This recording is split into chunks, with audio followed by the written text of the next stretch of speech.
bisa di masa pandemi ini, saat bisnis yang lain jatuh, bisnis Pak Dokter meningkat pesat, bahkan omsetnya sampai miliaran rupiah per bulan. Ini hanya mempertegas saja. Saya justru kondisi seperti ini adalah peluang untuk meningkatkan bisnis.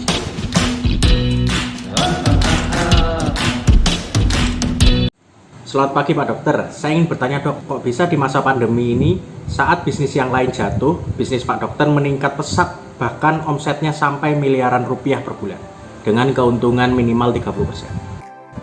Ya, intinya semua tergantung pola pikir ya, dan pemilihan jenis bisnisnya tentunya. Sekarang saya akan fokus ke pola pikir dulu deh. COVID ini hanya mempertegas saja. Siapa yang memiliki pola pikir miskin, ya akan jatuh.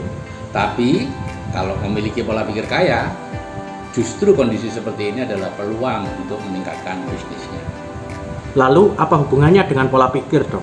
Bisnis itu kan tergantung siapa yang pintar berbisnis, dia yang akan berhasil. Enggak juga sih, semua tergantung pola pikir ya. Secara statistik 95% orang itu punya pola pikir miskin. Itu dari buku-buku ya, yaitu pola pikir bekerja keras mencari uang. Mereka bekerja untuk hidup dan hidup untuk bekerja. Nah, biasanya mereka akan jatuh dalam kondisi salah satu dari ini ya. Yang satu sudah bekerja keras bertahun-tahun, penghasilannya segitu-gitu saja, atau sudah berpenghasilan besar bertahun-tahun, tabungannya segitu-gitu aja, seperti saya dulu gitu ya. Nah, sedang yang 5% memiliki pola pikir kaya, yaitu hidup nyaman, uang datang terus. Nah, mereka seperti saya sekarang nih ya, membangun aset, dan aset itulah yang akan mencarikan uang untuk dia. Nah, dua orang yang memiliki pendidikan sama, kemampuan bisnisnya sama, melakukan bisnis yang sama, tapi latar belakang keduanya berbeda. Yang satu dari keluarga orang biasa atau miskin dan mendapat bekal pola pikir miskin, sedangkan yang satunya anak orang kaya dan mendapat bekal pola pikir kaya, hasil akhirnya akan berbeda. Yang memiliki pola pikir kaya akan menunda kenyamanan dan akhirnya tambah kaya. Sedangkan yang memiliki pola pikir miskin, begitu ada penghasilan biasanya boros dan atau bisnisnya bangkrut. Ya, mereka akan tetap miskin. Gitu ya dok. Apakah pola pikir itu kita peroleh saat kita kecil? Benar sekali. Ya. Sebagian besar kita peroleh saat usia kurang dari 7 tahun. Ya. Dan itulah yang kemudian mengendalikan kita seumur hidup. Kecuali kalau kita merantau, kemudian ketemu orang kaya yang mau menjadi mentor kita. Ada penelitian nih, 80% profesional berpenghasilan besar, seperti dokter, pengacara, dan lain-lain ya, akan jatuh miskin di usia tuanya. Dan 90% orang yang mendapatkan lotre besar akan miskin lagi dalam 3 tahun ke depan. Di sini, di Indonesia juga sudah banyak kisah orang yang mendapatkan ganti rugi tanah miliaran itu pada akhirnya miskin lagi. Contoh di Ubud. Nah, itu mereka akhirnya bekerja ke hotel yang berdiri di tempat tanahnya dia dulu. Jadi, hasil akhirnya tergantung pola pikir kita, atau disebut juga peta kehidupan kita.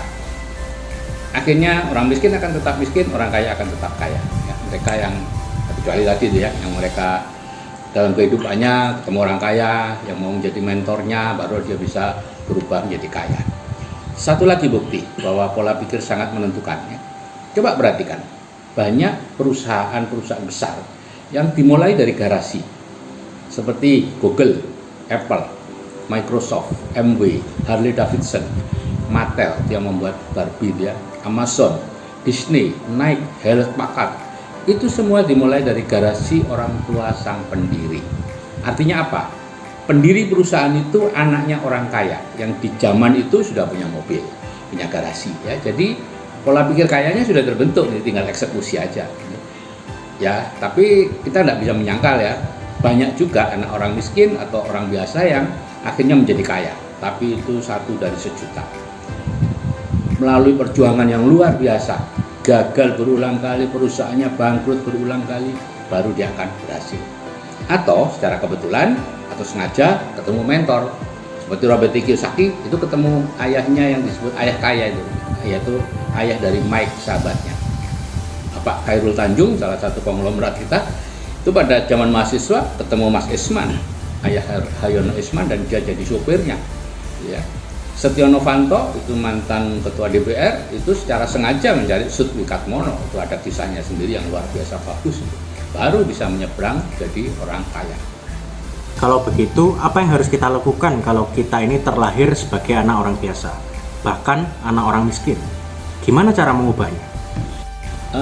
Intinya mau berpikir terbalik, ya, merubah pola pikirnya, atau kalau dalam hadis di agama saya ya, Islam itu ada mengatakan bahwa perjuangan itu ya, jadi jihad terbesar umat manusia adalah melawan dirinya sendiri, artinya melawan pola pikir lamanya ya. Jadi cari mentor, karena itu tidak mungkin tanpa mentor ya. Kemudian ikuti anjuran mentor, semua anjurannya. Semakin tidak disukai anjuran mentornya, semakin perlu dilakukan, karena itulah yang akan merubah pola pikir ya. Jadi itulah yang kita sebut sebagai berpikir terbalik ya. Karena sudah sangat terbukti, seseorang yang kehidupannya berubah drastis pasti diawali dengan melakukan hal-hal yang tadinya tidak dia sukai, kemudian dia belajar menyukai. Mereka yang hanya melakukan hal-hal yang disukai biasanya tidak kemana. Dan yang paling penting ya, semua orang bisa kaya, bisa makmur. Maxwell Maltz itu penulis buku Psycho-Cybernetic ya, itu babonnya buku-buku psikologi terapan, mengatakan sumber daya di dunia ini memungkinkan semua orang memiliki rumah sebesar gedung putih. Sayangnya mereka dibatasi oleh pikirannya sendiri. Jadi itu ya, besok saya akan jelaskan apa bisnis saya dan bagaimana merubah pola pikir miskin menjadi pola pikir kaya. Itu sekarang mohon maaf, saya mohon pamit duluan ya.